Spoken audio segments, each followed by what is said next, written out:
Coming up now on Animal Outtakes, conserving Florida's native wildlife one animal at a time. We take a trip to the Busch Wildlife Sanctuary in Jupiter, Florida. And we get an up-close look at the newly expanded critical care pools at ZooTampa, where Biscayne orphan calf is getting a checkup. Don't go anywhere. Animal Outtakes starts now.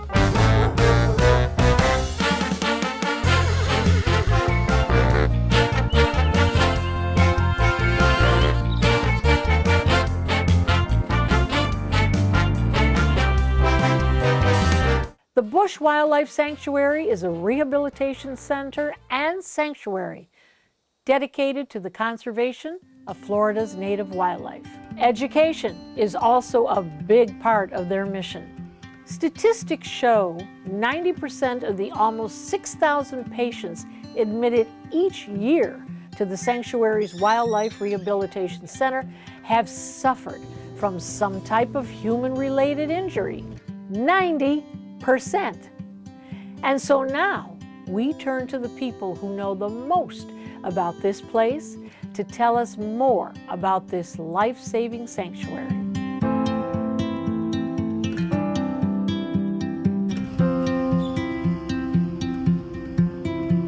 Busch Wildlife Sanctuary is located in Jupiter Farms, Florida. We're in the northern part of Palm Beach County in one of the more rural areas. So we're open to the public 7 days a week from 10 to 4:30, and we don't have an admission fee, it's all donation based. So again, we just want to make sure that everyone who wants to come and learn has access to it. Regardless of your economic background or as many times as you want to come. We even have some guests that just really love certain animals, and they'll actually bring their own little stools and just like set up camp for an afternoon. And that to me is just very heartwarming. I think what really makes us special is our dual mission. So first and foremost, we're a wildlife hospital. We take in sick, injured, and orphaned wild animals that are native to the state of Florida with the goal of course, getting them better and releasing them. What we found is about 90% of our patients are because of human-related impact. So they're hit by cars, they're electrocuted, they're tangled in fishing line, kept illegally as a pet, or even attacked by someone's pet. So we made sure to integrate education into that mission as well. So it's not only a place where you can come when you have an animal in need, but you can also come here to learn about the animals that we coexist with and how to help bring down those kind of incident rates. Each year, we go between 5,000 and 6,000 patients that come into us. Over 50% of those are birds. So anything from your little songbirds and warblers to water birds, pelicans, gulls, cormorants, and then up into, of course, your birds of prey, your owls, hawks, falcons, eagles, things like that. Beyond that, it's a lot of mammals. So some of the species we see a lot of are rabbits and Virginia opossums, raccoons, things like that. And then, of course, you got your reptiles and amphibians, but they make up a much smaller portion of what comes through the doors. We run the gamut here, really. So because we are such a large organization at this point, we've got our hospital staff, including our veterinarian, and now we have veterinary interns because we've partnered with a local sea turtle sanctuary, and we actually have veterinary interns that will come here and spend a year learning about marine and terrestrial life so that when they're done with that internship, they can hopefully go throughout the world and continue to make impact. So they've got, of course, their support staff, our veterinary nurses, our veterinary assistants. You've got food prep, you've got laundry. When it comes to our permanent collection, we have our animal care team. Then we have our educators. Not only are they educating the public, but they're also training the animals and working with them and getting them used to being around people, which is a massive jump for a wild animal to be accepting of humans being in such close proximity. You've got the maintenance team who are constantly fixing everything the animals break. You've got landscaping. We've got our welcome center souvenirs that we have. So it's a lot, you know, and I would say generally a lot of our staff come from our volunteer pool. You know, if the one thing that I always say is people, you know, you can do a lot of things in this world. You can make more money. You can't make more time. So if they're willing to give of their time to be here and support what we're doing, those are generally the people that you want to get on payroll if you can. I think where we have had a lot of successes, we really have recognized it's a business.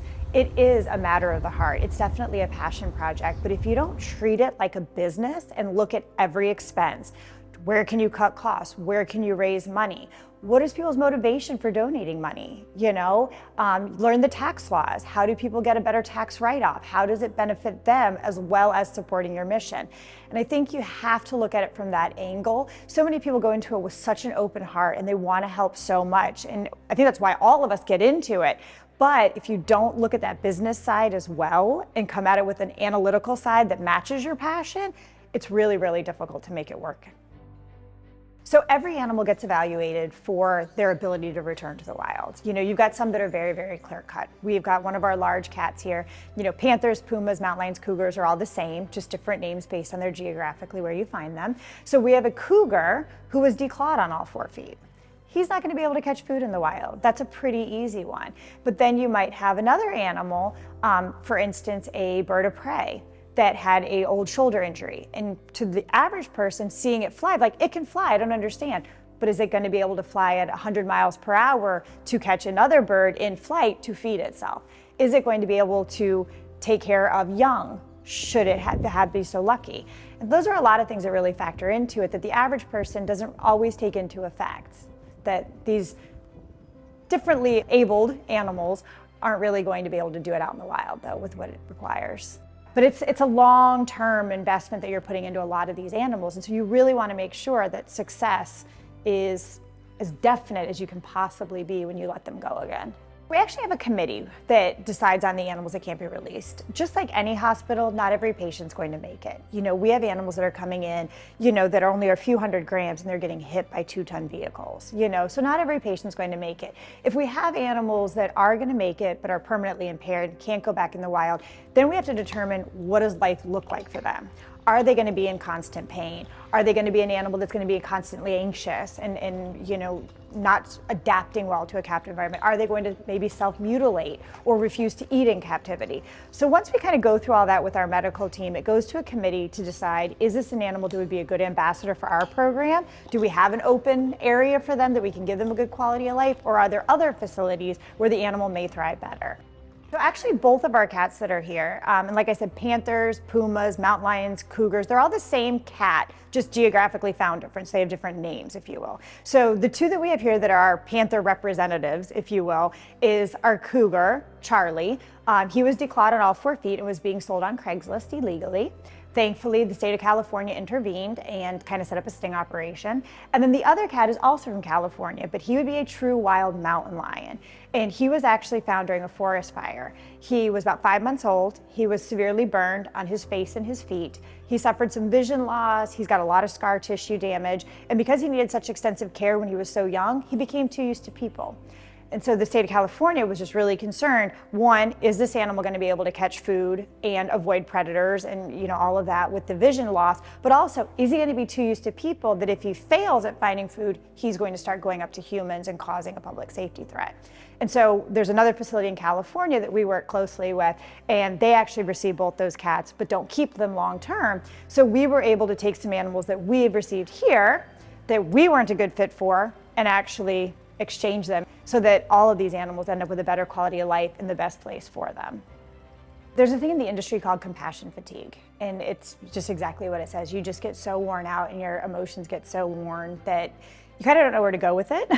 And that's really important for our staff, especially like our hospital staff, to kind of come on this side of the property where the education is taking place and engage with the current animals that we have here, our animal ambassadors that we actually want to work with humans. So they come over, sometimes just taking a walk through nature is enough to lift your soul a little bit. But we've actually worked with our medical staff and our animal care staff to train medical behaviors in a lot of these animals. So like we have a bobcat that will actually reach out. You can actually draw blood voluntarily on him without restraining him or any sedation. Things like that kind of re-energize the soul the same way those cases that didn't work out so well kind of batter it a little.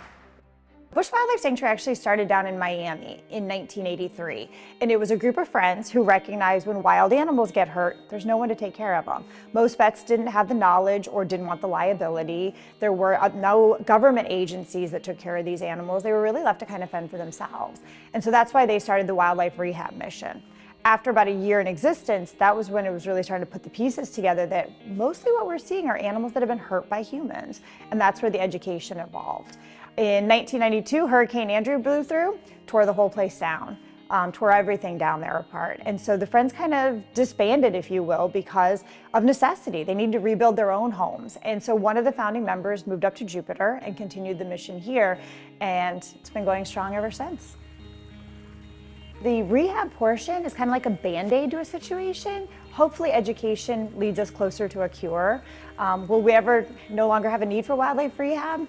Kind of doubt it, because you're still going to have animals that get into toxins and things like that. But at least if we try to educate people, they'll know what's normal here in Florida, what's not normal, when they should intervene, and when they should really just let nature be nature. You know, especially with the influx of people who've been moving to Florida ever since the pandemic, you know, people call us all the time, and we even have an emergency 24-hour hotline. And an emergency to them is, I saw a raccoon.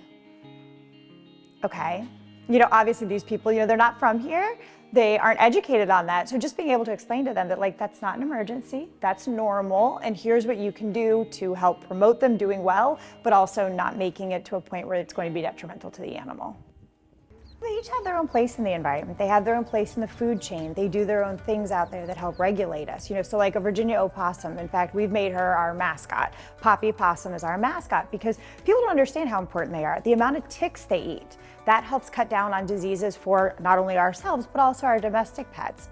The amount of garbage they actually eat. You know, I kind of consider them an outdoor vacuum cleaner. They're going to clean up a lot of things that we don't want to out there. They're going to clean up all of that as scavengers for us. And if we didn't have that, you can just imagine what our world would look like, and the responsibilities it would put on humans, and also the potential health risks on humans as well. If you appreciate something, you're more likely to want to protect it. Doesn't mean you have to put in a native garden in your yard or something like that, but just to understand why they're there and the role that these animals play and why it's so important to protect the environment. Otherwise, it's really going to start negatively affecting your quality of life in ways you've never imagined. If you'd like to learn more about this nonprofit sanctuary, log on to bushwildlife.org.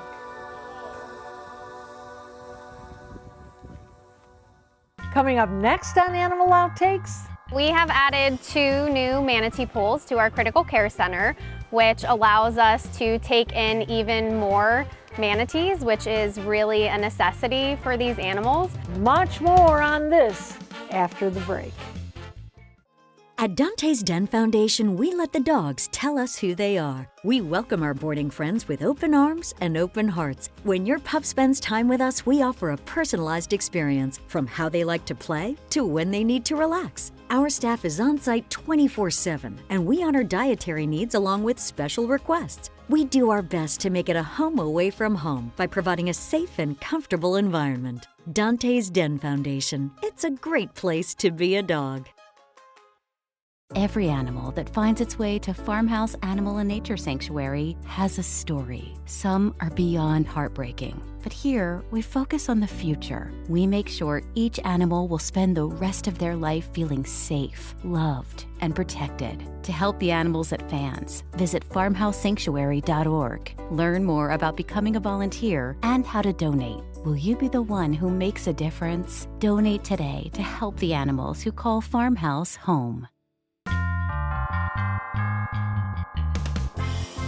November is Manatee Awareness Month, so we thought we'd visit ZooTampa to get a look at a major project underway in their Manatee Rehabilitation area. This location is one of only 2 facilities in the U.S. equipped to take in critically injured or sick manatees and orphan calves.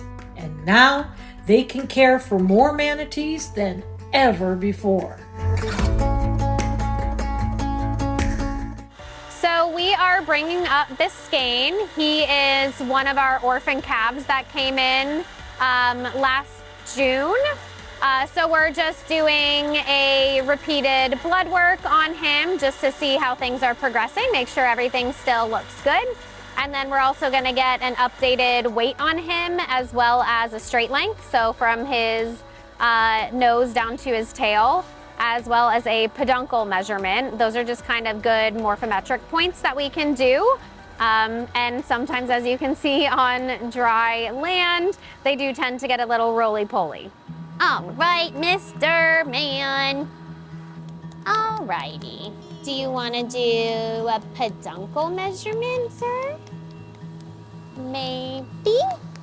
We have added 2 new manatee pools to our critical care center, which allows us to take in even more manatees, which is really a necessity for these animals. We want to make sure that we have as much space as possible to help as many manatees that we can. You would just want to be a curvy boy. This is where any incoming manatee is going to go. We can monitor them, we can administer any sort of treatments for them, wound care, nasogastric tube feedings, and this is where their care is going to start here. And then once they're no longer receiving those treatments, they will graduate to our larger pools. He has been growing, getting bigger. He is a baby that we did initially put on a bottle. A lot of times the orphan calves, if they come in as newborns, that is something we will do, and then we'll gradually wean them off as they get bigger. I believe his last weight was over 350 pounds, so we'll get an updated weight on him. We'll do that about monthly with any of the animals that go up to our front pools, and then we'll also do a repeated blood work as well as different measurements on him as well to make sure he's growing and progressing as he should be. They do breathe air just like we do, so he has no problem breathing. His lungs run across the length of his back. So sometimes it just feels a little bit funny for them, but they are completely safe to be out of the water for short periods of time. That being said, if you ever see one out of the water in the wild, that might be an indication that that animal is sick or injured. So that's a situation where we would want someone to call Florida Fish and Wildlife and report that animal rather than trying to intervene or push them back in the water. We see a lot of animals come in with injuries, and we see moms with calves who have been hit by watercrafts, and they're still completely caring for those calves. So they're incredible moms. In general, they're also just very curious animals. So they want to go investigate things, which can get them into a little bit of trouble, which is even more of a reason why we say that our actions can impact their behavior and what happens to them in the wild. So we want to make sure we're doing everything we can to spread that message of how we can alter their outcomes. We do have 3 other pools. These 2 are in addition, so now we'll have a total of 5 critical care pools. In here we have 3 orphan calves. Those 2 that you're filming right now also had cold stress. They came in earlier this year, January and March. Their names are Slushy and Hundo. We always try to name them where they came in, why they came in. So Slushy, since slushies are cold, and Hundo was actually our stranding team's 100th rescue transport. So he got the name Hundo. And then the other little guy over here, his name is Littlefoot. He actually came in with his mom, who unfortunately she was struck by a watercraft and her injuries were pretty severe. So unfortunately she did have to be humanely euthanized. That's definitely the hardest part. On the flip side, it's also really rewarding to get to see an animal that came in so sick be fully recuperated to then get released back into the wild. So that part is really rewarding. We are a critical care facility, so unfortunately we can't save every single one of them, but the ones we can make it all worth it. It's definitely hard to put a number on how many we can actually take in. Our record last year was 28 manatees in our care. So having these 2 additional pools, again, just allows us to take in even more. We're completely open to the public, so both sets of critical care pools do have overlooks where guests can see everything that we're doing. We're very transparent about the care we give these animals and the medical care that they're receiving. We want people to see that they can have an impact on these animals, and our actions on the waters can affect these animals. We see a lot of different things, so we take in sick, injured, and orphaned animals. So everything from an orphaned calf to an animal that has been struck by a watercraft and is in need of care, to natural causes as well, things like red tide. All right. Just like us, they don't necessarily always love getting their blood drawn. Oh, you gonna hold it this way? Are we holding hands? Yeah, it's like, what's going on? I wouldn't say there's necessarily a slow season, maybe a slower season. Winter is definitely our busiest. We do see a lot of cold stress animals coming in when those water temperatures drop. So we do tend to be busier in the winter time, but that being said, we're open 365 days a year, 24/7, ready to respond when needed. Good job, all done. Manatees are a keystone species, so they're gonna tell us that these waterways, whether they're healthy ecosystems or not. So by these animals being in these ecosystems, that is a sign of a healthy ecosystem. So by protecting manatees, we have that indicator of how that ecosystem's doing. He is possibly going to transfer to one of the second stage facilities, and that way he can just grow. Generally with orphan calves, they need to be 600 pounds to be released. So he'll go to that second stage facility. Once he reaches that 600 pounds, he can then come back down here and get released. So usually it's about a 2-year process for the orphan calves. You said 525? Yeah. So 400. Woohoo! He did great, yeah. He gained weight, which is exactly what we want to see. So he grew a little bit, so all good things. We want to help as many as we can. We never want to have to turn away any animal. So the fact that we have 2 additional pools really makes a lot more space, even though it doesn't really seem like that much. It almost doubles our capacity as far as critical care pools goes. Stick around. There's more animal outtakes coming up next. This is Boomer, the melanistic jaguar, which means he's black colored, but he does have spots. They're just muted in his black fur, and if he turns right in the light, you will see the spots. And that is Abigail, who's a normal colored jaguar. They're the largest cats in the Americas, and they're a pair here, and they love each other also. Oh, look, she's gonna show off Rick for us. Look at you, Abigail. They were both hand raised, and he's very fierce, and she's very tame for a wild animal and gentle. And she came from Kansas, a zoo that we frequently trade around with, and he came from Texas. Again, they have different genetics, so they would be a good pair. And if they had babies, they could be black, which is rare like him, or they could all be normal colored. Again, it's a genetic anomaly. And they used to be very prevalent in the southwest of the United States, but they were hunted to extinction. And there have been some crossings of the border now with some males, but they're mostly found in South and Central America, their last stronghold. People tend to eliminate the apex predators, but that allows things to proliferate like coyotes and other smaller predators. And like I said, he's not a friendly guy. Look at that intense stare. They eat raw meat, raw chicken, beef. They're not big deer fans, but they do eat some venison. And surprisingly, I think this is the thing that surprised me the most, because humans, of all the meats that you would recoil at to eat raw, it would be chicken. And of all the meats that universally the cats like raw, it's chicken. So, you know, you tend to translate your own likes and dislikes, and that you would think, oh, well, they're really like beef. Well, the cheetahs won't even touch beef, but they love raw chicken. And they all eat raw food. We feed about 200 pounds of raw food a day, raw meat. I love being here. This is my heaven. And really, I have to force myself to go to the grocery store. I would just stay here. I come out in the evenings. All the staff has gone home, and I talk to the animals, and they talk back.